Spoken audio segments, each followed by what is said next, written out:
करेंगे thought of the day की। जो आज का हमारा मोटिवेशनल पावरफुल थॉट है कि मुसीबतें जो होती हैं हमारी लाइफ में, संघर्ष आते हैं, प्रॉब्लम्स आते हैं, परेशानियां आती हैं, ये जो परेशानियां होती हैं हमको और मजबूत बनाने का काम करती हैं। तो अगर आपकी लाइफ में, आपकी जिंदगी में कोई परेशानी है तो घबराने की बिल्कुल भी बात नहीं, बल्कि ये तो बहुत अच्छी बात है, क्योंकि यही परेशानियां होंगी जो आपको निखार कर सामने लाएंगी। आपके अंदर जो भी आपकी जो व्यक्तिगत कमजोरियां हैं, खामियां हैं, ये वो परेशानियां ही होती हैं जो उन कमजोरियों को, उन खामियों को हमसे दूर करने का काम करती हैं। तो अगर आपकी लाइफ में प्रॉब्लम्स आ रही हैं, परेशानियां आ रही हैं, तो आप उनका खुलकर स्वागत कीजिए और अपने आप की जो कमजोरियां उनको दूर हटाइए और आगे बढ़िए। तो मुसीबतें आपको मजबूत बनाने का काम करती हैं। इसी थॉट के साथ आगे बढ़ेंगे, बात करेंगे क्योंकि रिवीजन कल के पढ़े गए करंट अफेयर के प्रश्नों का। पहला प्रश्न है कि राष्ट्रीय रक्षा विश्वविद्यालय विधेयक 2020 के तहत कहां स्थित रक्षा शक्ति विश्वविद्यालय को राष्ट्रीय रक्षा विश्वविद्यालय के रूप में अपग्रेड किया जाएगा, और ये गुजरात की राजधानी गांधीनगर में है। दूसरा प्रश्न, रबी फसलों के लिए गेहूं के न्यूनतम समर्थन मूल्य में कितनी बढ़ोतरी की गई है? तो इसमें 50 रुपए की बढ़ोतरी की गई है, और 50 रुपए की बढ़ोतरी करने के बाद इसको 1975 रुपए का कर दिया गया है। तीसरा प्रश्न है कि विश्व अल्जाइमर दिवस कब मनाया जाता है? तो ये 21 सितंबर को मनाया जाता है। चौथा प्रश्न है कि अंतर्राष्ट्रीय शांति दिवस कब मनाया जाता है? और ये भी 21 सितंबर को ही मनाया जाता है। पांचवा प्रश्न, किस सेना की हेलीकॉप्टर स्ट्रीम में पहली बार महिला अधिकारी शामिल हुई है? तो 2 महिला अधिकारियों को नौसेना की हेलीकॉप्टर स्ट्रीम में शामिल किया गया है।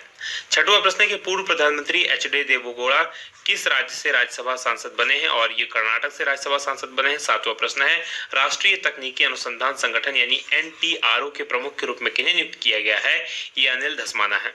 आठवां प्रश्न है कि किसने आत्मनिर्भर खेती अभियान के लिए राष्ट्रीय रबी अभियान 2020 की शुरुआत की है? तो ये नरेंद्र सिंह तोमर जी के द्वारा शुरू किया गया है। और नवा प्रश्न है कि प्रधानमंत्री ने किस राज्य में 14,000 करोड़ रुपए की लागत वाली 9 राजमार्ग परियोजनाओं की आधारशिला रखी है? और ये बिहार में रखी है। 10वां प्रश्न है कि उत्तर प्रदेश के मंडुआडीह रेलवे स्टेशन का नाम बदलकर क्या कर दिया गया है? तो इसके नाम को चेंज करके बनारस कर दिया गया है।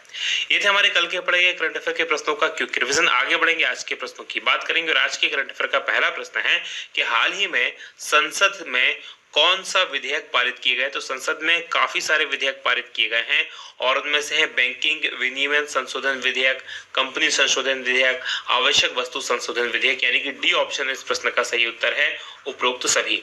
डिटेल लिख लीजिए क्या है। तो संसद ने बैंकिंग विनियमन संशोधन विधेयक 2020 ये पारित कर दिया है, और इस विधेयक के तहत 1949 का जो बैंकिंग विनियमन अधिनियम है उसमें संशोधन किया गया है।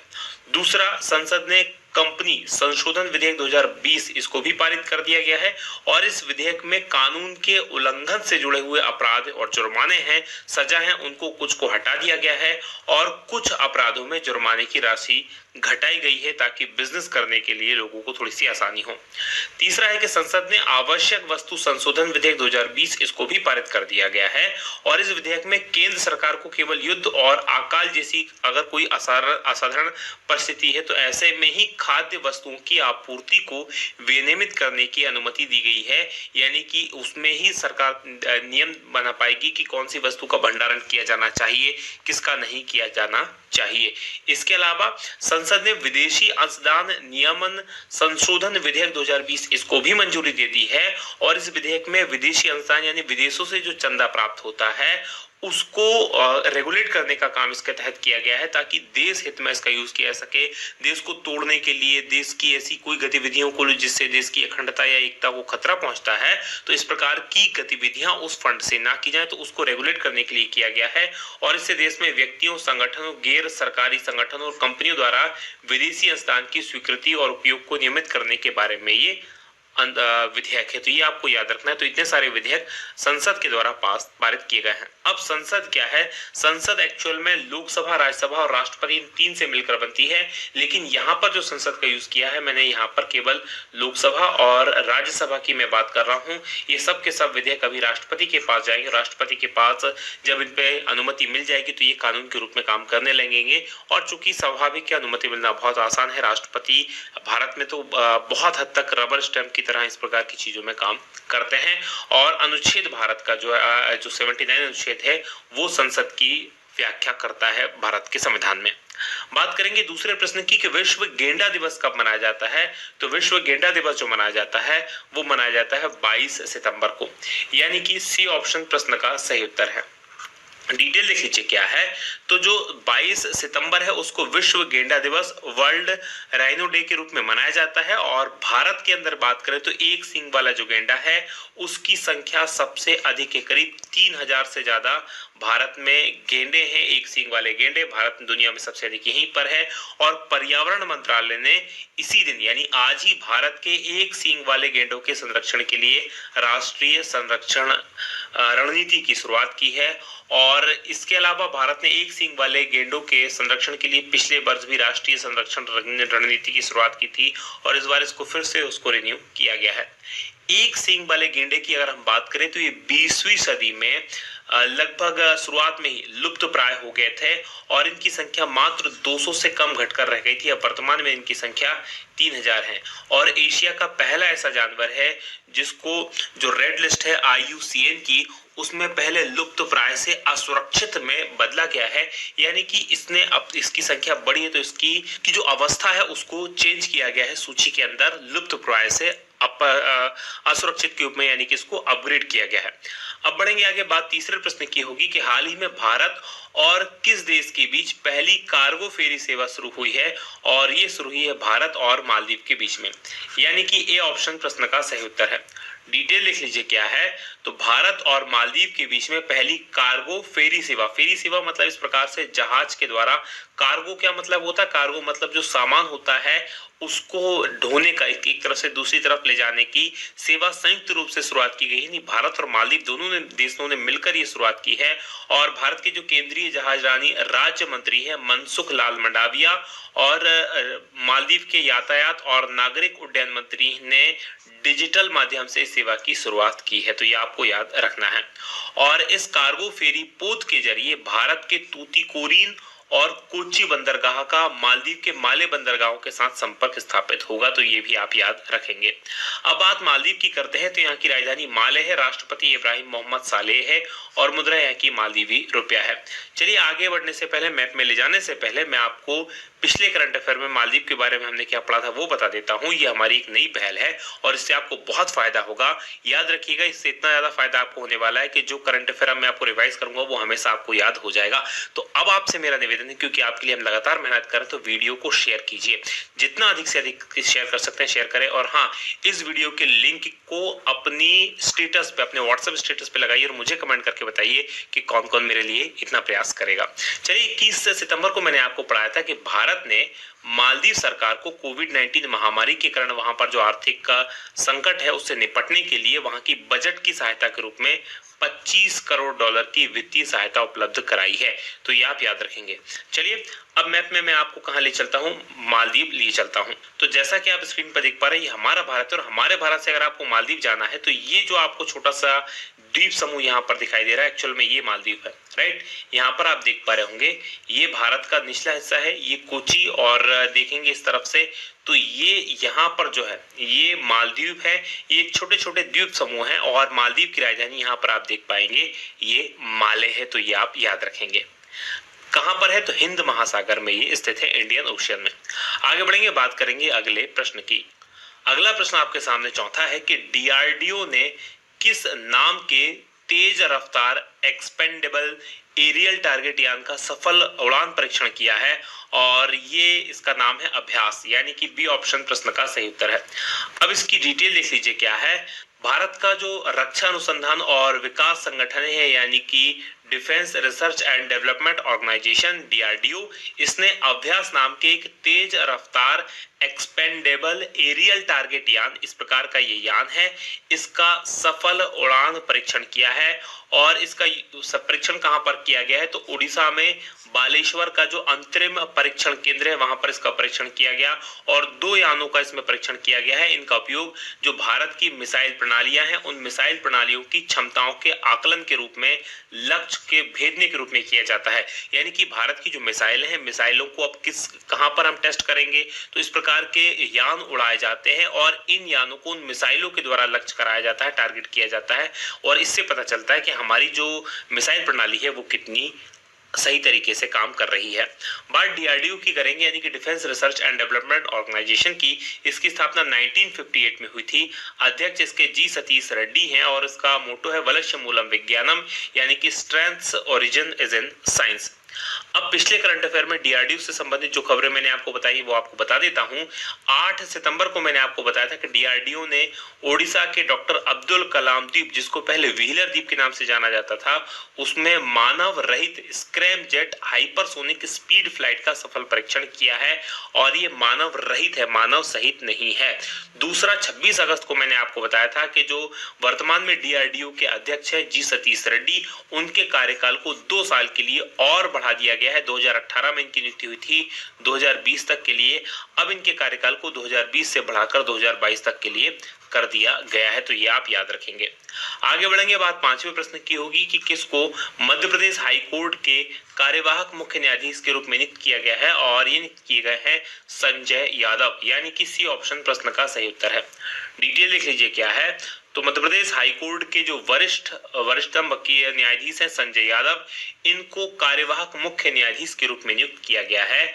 और 30 सितंबर को जो वर्तमान में मुख्य न्यायाधीश हैं अजय कुमार मित्तल, वो सेवानिवृत्त हो रहे हैं और उनकी सेवानिवृत्ति के पश्चात उनके रिक्त स्थान पर ये प्रभार संभालेंगे। याद रखिएगा, ये कार्यवाहक होंगे। और इन्होंने मध्य प्रदेश शासन में उप महाधिवक्ता के रूप में भी काम किया है। तो ये आप याद रखेंगे।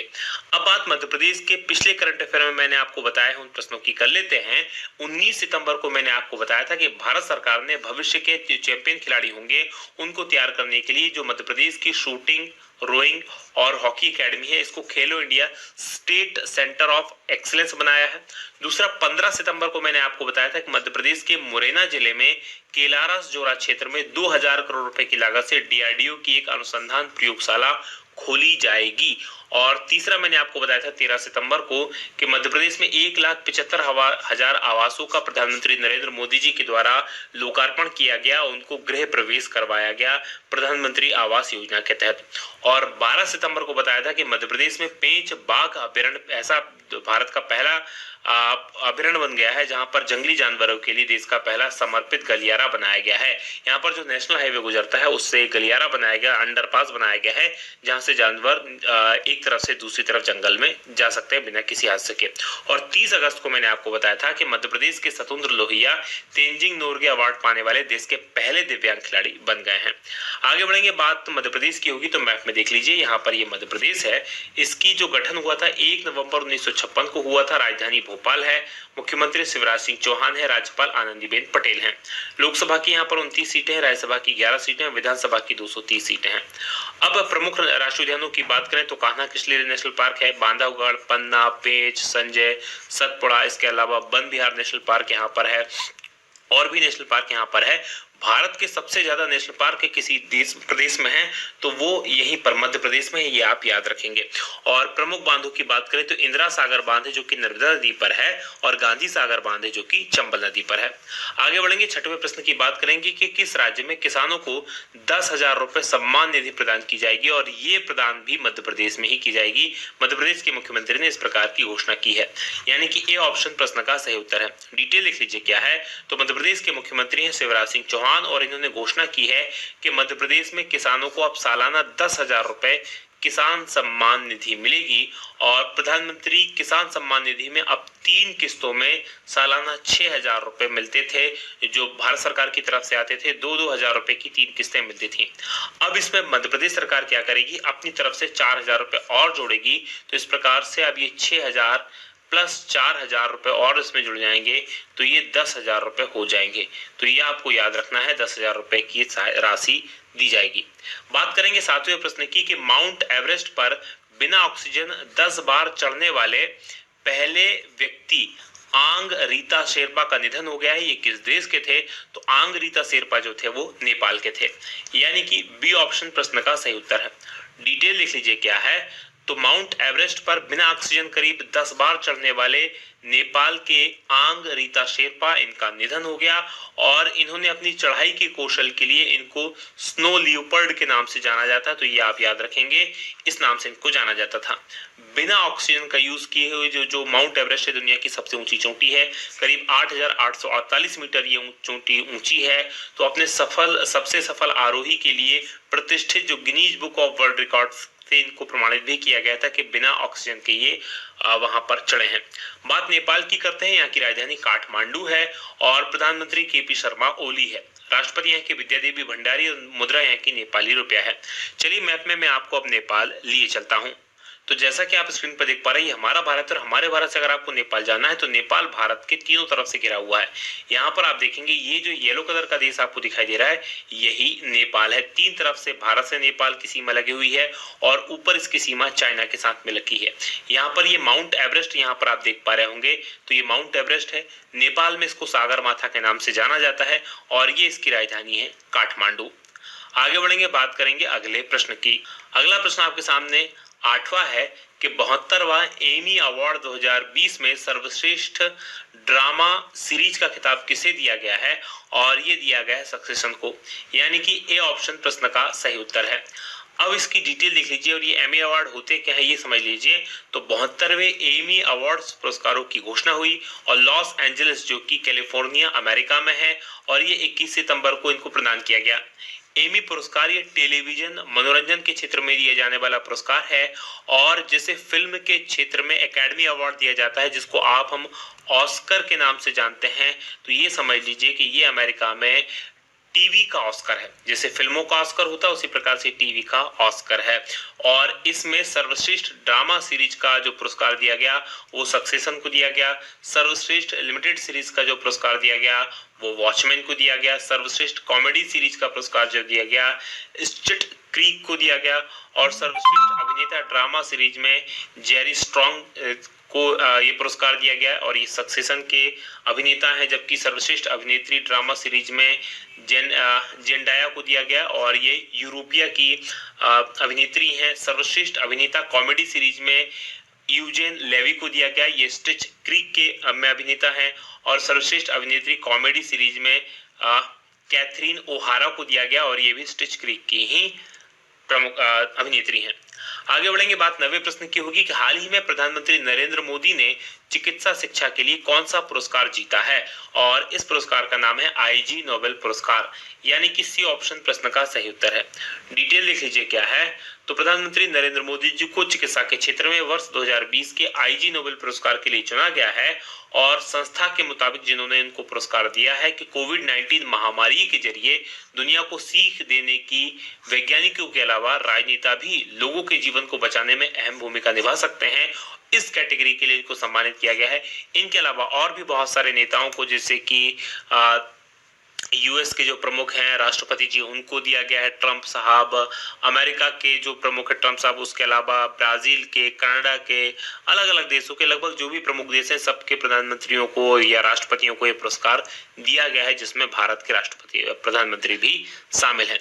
इसके अलावा इससे पहले ये पुरस्कार भारत के प्रधानमंत्री अटल बिहारी वाजपेयी जी को 1998 में दिया गया था, और उनके साथ ही अब जो पुरस्कार दिया गया था वो नवाज शरीफ जो समय के प्रधानमंत्री थे पाकिस्तान के, तो उनको भी दिया गया था। बात करेंगे 10वें प्रश्न की कि इटालियन ओपन टेनिस प्रतियोगिता का पुरुष सिंगल्स का खिताब किसने जीता है, और ये खिताब जीता है नोवाक जोकोविच ने, यानी कि डी ऑप्शन प्रश्न का सही उत्तर है। डिटेल लिख लीजिए क्या है। तो विश्व के नंबर 1 खिलाड़ी हैं, नंबर 1 बात ये आप याद रखेंगे। दूसरे किस देश के निवासी हैं, तो सर्बिया के निवासी हैं, तो दूसरी चीज याद रखेंगे, नाम क्या है, नोवाक जोकोविच। इन्होंने अर्जेंटीना के डिएगो शॉर्ट्समैन को इटालियन ओपन टेनिस प्रतियोगिता का सिंगल्स का खिताब जीत लिया, और हराया किसको, तो डिएगो शॉर्ट्समैन को इन्होंने हराया है। जोकोविच का ये 5वां इटालियन ओपन खिताब है और 36वां मास्टर्स खिताब है, और 36 मास्टर्स खिताब जीतने वाले दुनिया के पहले खिलाड़ी बन गए हैं, ये आप याद रखेंगे। इसके अलावा महिला प्रतियोगिता की बात करें तो महिला सिंगल्स में रोमानिया की सिमोना हालेप ने, जो मौजूदा चैंपियन थी चेक गणराज्य की कोरोलिना लिस्कोवा, इनको हराकर अपना पहला इटालियन ओपन खिताब जीता है, ये आप याद रखेंगे। अच्छा, पिछले करंट अफेयर में मैंने आपको टेनिस टूर्नामेंट्स की बात करें तो 15 सितंबर को बताया था कि ऑस्ट्रिया के डोमिनिक थियम ने जर्मनी के अलेक्जेंडर जेवरेव को हराया और अमेरिकी ओपन यानी कि यूएस ओपन टेनिस प्रतियोगिता का पुरुष सिंगल्स का खिताब जीता। वहीं 14 सितंबर को, एक दिन पहले, मैंने आपको बताया था कि जापान की नाओमी ओसाका ने बेलारूस की विक्टोरिया ओजारेका को हराया और यूएस ओपन टेनिस प्रतियोगिता का महिला सिंगल्स का खिताब जीता था। ये था आज का हमारा करंट अफेयर। अब बात करेंगे कल के सवाल की। कल मैंने आपसे प्रश्न पूछा था कि एरो इंडिया 21 का 13वां संस्करण कहां आयोजित किया जाएगा, तो इसका सही उत्तर है बेंगलुरु, और हमेशा ये बेंगलुरु में ही आयोजित किया जाता है, तो डी ऑप्शन सही है। आप में से जिन लोगों ने इस प्रश्न का सही उत्तर दिया उनको है हमारा कि अमेरिकी ओपन टेनिस प्रतियोगिता का महिला सिंगल्स का खिताब किसने जीता है। तो अब अगर आज की वीडियो को आपने ध्यान से देखा तो आपके लिए इस प्रश्न का उत्तर बताना बहुत ईजी है, सुपर ईजी है। तो आप मुझे कमेंट करके जरूर बताइएगा और ये वीडियो कैसा लगा ये बताना मत भूलिएगा। आज की बात करेंगे यही समाप्त। आप लोगों का बहुत बहुत धन्यवाद। जय हिंद, जय भारत।